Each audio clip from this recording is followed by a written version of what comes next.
when you look at the big picture, the church has actually transformed from a moral perspective, although obviously the church hasn't done this seamlessly, or I should say completely well. Sometimes the church has done evil, as we all know.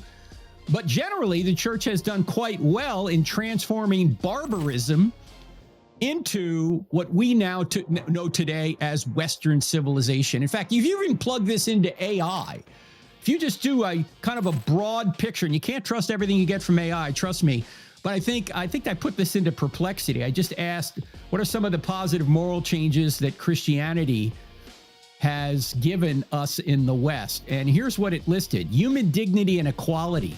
Christianity introduced a revolutionary concept that every person is made in the image of God, regardless of class, gender, or ethnicity.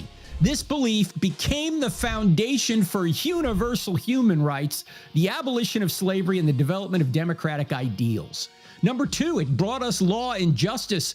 The church helped shape Western legal systems by emphasizing justice, mercy, and the inherent worth of each individual. Early Christian teachings influenced the development of laws that protected the vulnerable and promoted fairness, including the idea that rulers are subject to higher moral laws. In fact, think about this, ladies and gentlemen.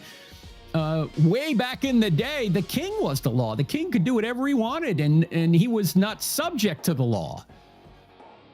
In our day, in the Western civilization, we say, no, the king is subject to the law, particularly in the United States of America, we the people.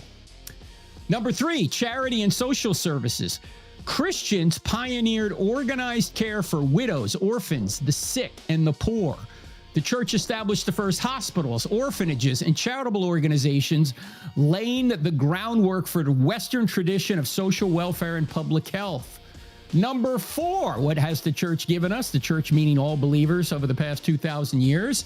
Education and the preservation of knowledge, contrary to, by the way, to Islam, which burned the Alexandrian library. Man, we probably would have had so much more knowledge, particularly even New Testament and Old Testament manuscripts, if that had not happened. Anyway, here's what the article says.